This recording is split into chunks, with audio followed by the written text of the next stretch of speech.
Boa noite, meus amigos. Daniel Lemos chegando para mais um programa no nosso canal do YouTube, que vai estar disponível no nosso Instagram, no nosso Twitter, no nosso canal do Telegram, também no nosso canal do WhatsApp, o número do WhatsApp.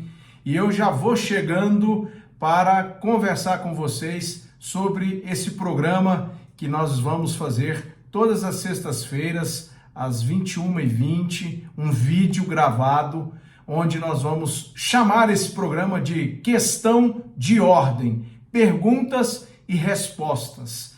3 perguntas, 3 respostas que eu vou colher nos nossos amigos que participam dessa jornada do conhecimento sobre o processo legislativo, sobre esse processo político legislativo que nós estamos divulgando esse material. E aí nós podemos coletar isso tanto nas nossas redes sociais, como no nosso canal do WhatsApp ou via direct message, você fica à vontade. Então, quando você envia a sua pergunta, na sexta-feira, eu, Daniel Lemos, vou escolher 3 perguntas e vou dar a resposta. Então, aqui no nosso canal do YouTube, você já deixa o seu troféu joinha, o like, ou então, se você não gostar do tema ou não gostar dessa pessoa, você deixa o seu dislike, fique à vontade. Mas aqueles que gostam e que querem conhecer mais sobre o processo político legislativo, por favor, compartilhe esse vídeo, essa live, eu ia falando live, né? Esse vídeo com mais pessoas, compartilhe para que mais pessoas possam entrar nessa jornada e caminhar junto conosco, tá bom? Canal no Telegram e no YouTube, eu já deixo registrado, canal Daniel R. Lemos. Canal no Telegram e no YouTube, canal Daniel R. Lemos. No Instagram, no Twitter e no Gather, Daniel R. Lemos. Nós temos um canal funcionando também no Signal, certo? Nós temos um número do WhatsApp que eu vou falar para você memorizar e se quiser entrar em contato sobre os temas específicos, sobre essa jornada de conhecimento, sobre o processo político legislativo, tudo bem? 61 99878 5181, somente para tirar dúvidas ou esclarecimentos sobre esse tema que nós estamos tratando. Não dá para ser um zap normal para conversar no dia a dia. Eu peço a compreensão dos diletos amigos. Sobre a questão de mentoria, sobre consultoria ou palestras, eu também posso conversar com você sobre esses temas. Nós podemos combinar dentro do programado e assim você segue nos ajudando a divulgar essa jornada de conhecimento sobre o processo legislativo, processo político legislativo, tá bom? Então, por que, Daniel Lemos, você está chamando o programa das sextas-feiras, esse vídeo, né, esse programa de sexta-feira, de Questão de Ordem, perguntas e respostas? Bom, já de antemão também eu deixo aqui registrado que eu utilizo esse material aqui muito bom, o Regimento Interno Facilitado da Câmara dos Deputados, desses autores fantásticos que são servidores da Casa, da Câmara dos Deputados. Tem um livrinho muito bom também da professora Luciana Botelho Pacheco, que Como Fazem as Leis. Eu tenho os regimentos internos e também tem esse aqui que eu pego para você e mostro sempre, que a gente utiliza também, o curso de regimento comum,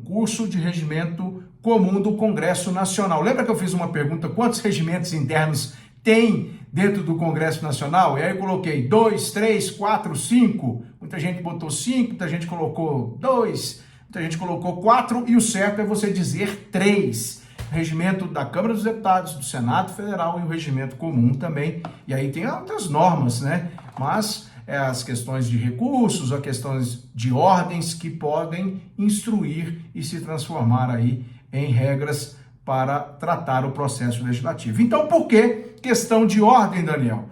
Bom, a questão de ordem é um ato por meio do qual o parlamentar suscita dúvidas sobre a interpretação do regimento interno e na sua prática exclusiva ou relacionada com a Constituição Federal. Você tem como colocar e associar tanto os regimentos internos quanto a questão da Constituição Federal, quando assim infringir, tá certo? E isso está previsto no Regimento Comum do Congresso Nacional, no seu artigo 131. Você pega, é o dever de casa, você vai lá e lê. Nos artigos 57, inciso 21 e artigo 95 do regimento, eu pensando aqui em falar requerimento, tá bom? Regimento interno da Câmara dos Deputados, nos seus artigos 57, inciso 21 e artigo 95. E no regimento interno do Senado Federal, no seu artigo 403. É uma previsão que os deputados, os senadores e ambos podem fazer na sessão do Congresso Nacional para questionar uma dúvida, uma interpretação regimental e associar, inclusive, a questões constitucionais, tá bom? Então, nesse âmbito, você pode, quando essa questão de ordem ela é indeferida pelo presidente da respectiva Casa Legislativa, você pode fazer um recurso a essa questão de ordem. Apresentar um recurso nessa questão de ordem. Esse é um instrumento processual, né, que visa a reversão total, reverter totalmente ou parcialmente essa decisão tomada pelo presidente da sua Casa Legislativa ou presidente do Congresso Nacional em questão de ordem. Isso tem aí uma previsibilidade no artigo 132 do Regimento Comum do Congresso Nacional, no artigo 57 e 95 também, você pode ver essa questão, principalmente no 95, e depois você pode ver a questão do recurso, e no requerimento, no regimento, e no regimento interno do Senado Federal, no seu artigo 408. Logicamente que eu não vou ficar lendo aqui esses artigos. Eu peço que você aí na sua casa, você pode pegar, tomar nota e ler depois para entender o que o Daniel Lemos está falando com você. Bom, você também tem a oportunidade nesse mesmo segmento, nessa mesma linha da questão de ordem do recurso, você pode fazer um efeito suspensivo de recurso contra a decisão da presidência em questão de ordem. Porque quando você faz um recurso, você recorre à Comissão de Constituição e Justiça daquela casa, certo? Se da Câmara, se do Senado, e se for um recurso que você faz na sessão do Congresso Nacional, se for um deputado ou um senador, vai fazer, respectivamente, diretamente na Comissão de Constituição e Justiça da sua casa. Se deputado na Câmara, se senador no Senado, ok? E esse efeito suspensivo é uma previsão regimental que possibilita, na hipótese do recurso, né, contra a decisão da presidência em questão de ordem, que essa decisão ela tenha sua eficácia suspensa até que se aprecie o recurso. Na Câmara dos Deputados, por exemplo, esse efeito suspensivo é necessário, né, o apoiamento de 1/3 dos presentes em plenário e não pode ser computado líderes que representem esses parlamentares dentro da agremiação partidária. Então tem que ser algo visível e é aferido visivelmente esse 1/3 pelo presidente da sessão, ok? No caso das sessões conjuntas do Congresso Nacional, não é permitido o efeito suspensivo.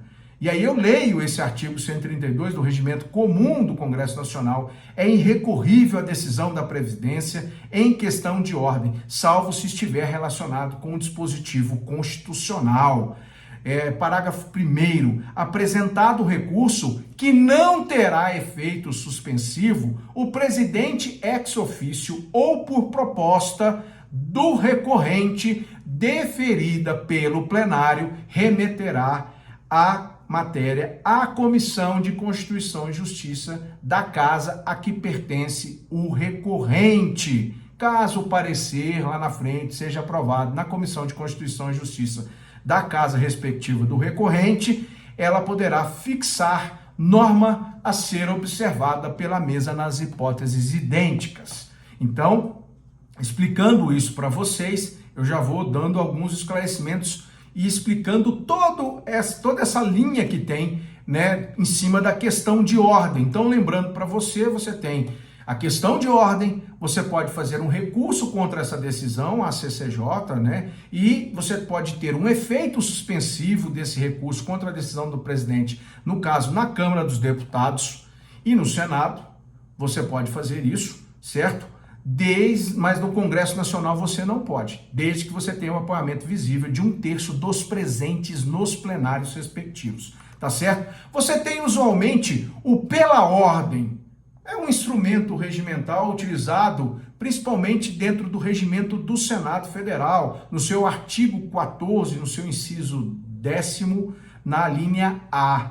Pela ordem, com o objetivo de solicitar informações sobre o andamento dos trabalhos da sessão, fazer uma reclamação, que aí eu vou explicar numa outra oportunidade, sobre o que é reclamação, quanto à observância do regimento e apontar uma falha ou um equívoco que aconteceram em relação à proposição que está pautada ou está sendo votada. É diferente da questão de ordem, mas usualmente nas comissões em plenário, você vê um senador e você vê um deputado, inclusive numa sessão do Congresso Nacional, falar: presidente, pela ordem, para instruir a matéria, eu gostaria de saber tal ponto sobre o parecer do relator. Acontece muito isso em plenário nas respectivas sessões, sejam da Câmara, do Senado ou do Congresso Nacional. E aí, como eu disse para vocês, eu vou explicar depois detalhadamente cada uma, mas por último a reclamação, que é um ato por meio do qual o deputado, no caso dentro da Câmara dos Deputados especificamente, se insurge contra o descumprimento de uma norma regimental ou contra o mau funcionamento dos serviços administrativos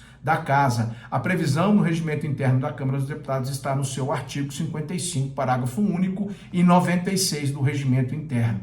E essa terminologia, ela está própria, específica e recortada dentro da Câmara dos Deputados. Bom, respondido isso, por quê? Nós vamos agora à primeira pergunta que eu recebi hoje no nosso grupo do WhatsApp, da nossa amiga Carol Linden, que é servidora pública, e ela fez uma seguinte pergunta para nós: a questão de ordem pode ser usada como instrumento de obstrução da pauta de plenário?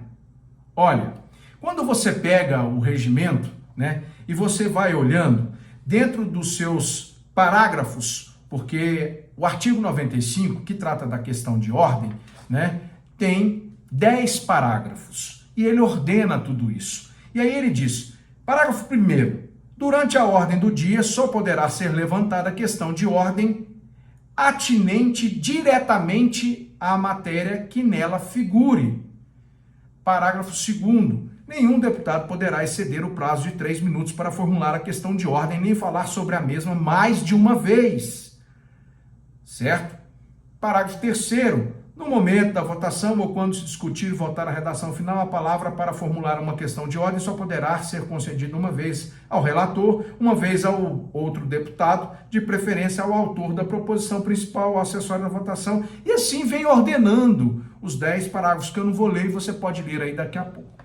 Bom, Carol, eu vou dizer para você, o que está escrito na letra, no regimento, diz que não. Você não pode usar isso como instrumento, né, para obstrução da pauta de plenário especificamente. Você pode fazer questões de ordem atinente à matéria, ou algum ato que deixou de ser observado pelo presidente, ou algo que escapou ao relator, né, durante o debate, se algo for alterado ou se for colocado algo que não está dentro do ordenamento correto dos trabalhos naquele momento de votação. Então, conforme o regimento interno da Câmara, no artigo 95, seus incisos, durante a ordem do dia, não poderia ser utilizado para estritamente você fazer assim, um instrumento de obstrução dessa pauta. Você pode orientar, mas usualmente e na prática começou-se a utilizar isso para atrapalhar as votações. Isso já é recorrente das oposições em outros momentos, fazer várias questões de ordens e às vezes até repeti-las, de forma a cansar o plenário, a tornar a sessão enfadonha. Antigamente, as sessões da Câmara dos Deputados, elas tinham prazos determinados. No regimento do Senado, por exemplo, A gente sempre falava isso. Tinha que equiparar isso entre Senado e Câmara, porque no Senado uma sessão poderia transcorrer normalmente as votações sem tempo determinado, e na Câmara tinha isso. E foi mudado já agora nesse período, né? Durante aí a legislatura anterior, a 56ª legislatura, foi alterado isso no regimento interno e as sessões não têm mais assim um prazo determinado. Inicia-se a ordem do dia, né? Se inicia hoje, por exemplo, na Câmara dos Deputados, com as breves comunicações, se inicia a ordem do dia e vai até a hora que o presidente concluir, né? Ou, por acordo dos líderes, pode suspender essa pauta e retornar no dia seguinte. Mas durante a ordem do dia só poderia ser levantado exclusivamente para algo atinente diretamente à matéria que está sendo votada naquele momento. Existe deputado que vai lá e começa a falar de outras coisas.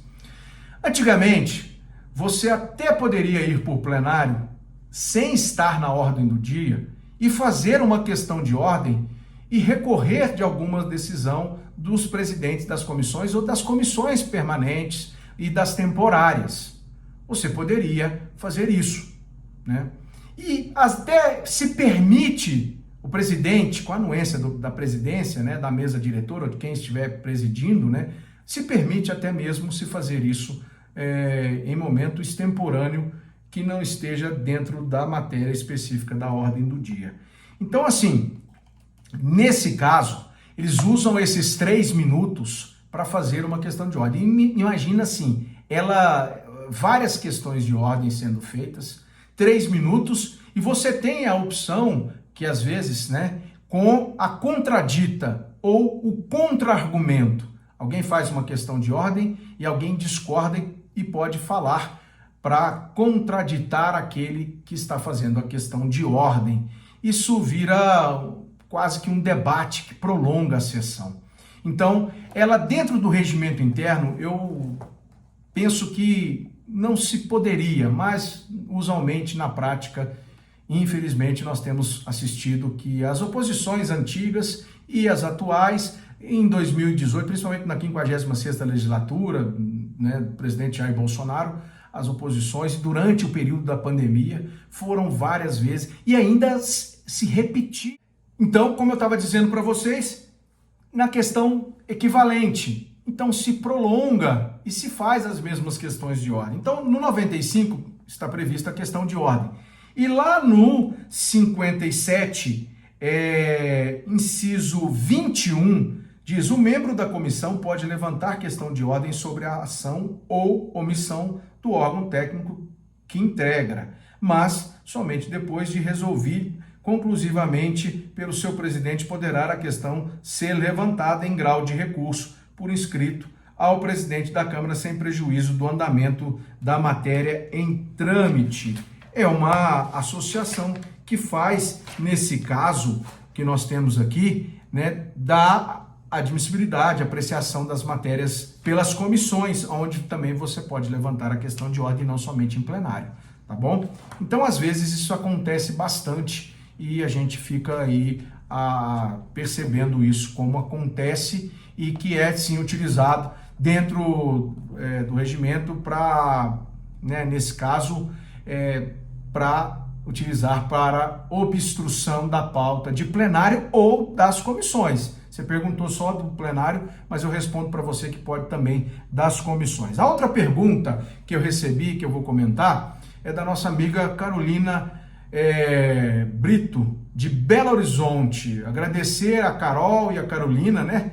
E muito obrigado pelo carinho de vocês. Ela disse assim: Daniel, sob a apreciação do PDL, Projeto de Decreto Legislativo número 3 de 2023, na Comissão de Segurança Pública de quarta, 29/3, o que seria um requerimento extra-pauta?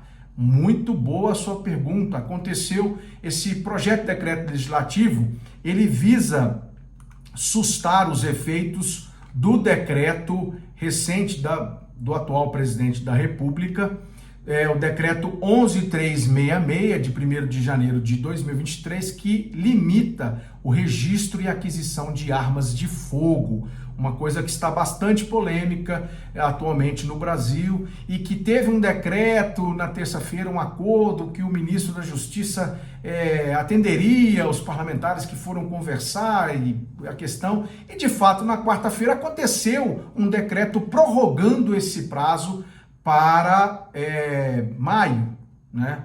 Então, o que acontece é o seguinte: extrapauta. A extrapauta, ela vem no momento em que você pode apresentar esse requerimento nas comissões com o apoiamento de pelo menos 1/3 dos membros dessa comissão, da comissão respectiva, desde que esse requerimento seja incluído antes do anúncio ou do início da ordem do dia. Isso é uma previsão regimental, lá no artigo 52, parágrafo 5º, e aprovado por sua maioria absoluta.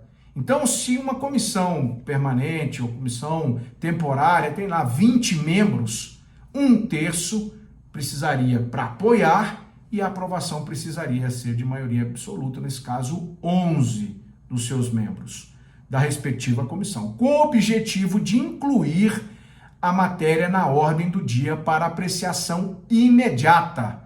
E foi o que o deputado Marcos Polon, do PL Mato Grosso do Sul, apresentou um requerimento extrapauta. O presidente, na hora, era o deputado Alberto Fraga. Foi feita uma questão de ordem pelos líderes do atual governo, questionando isso, dizendo, inclusive, que ia recorrer ao presidente da Câmara em plenário, e devem recorrer, né, dizendo que isso foi apresentado extemporaneamente.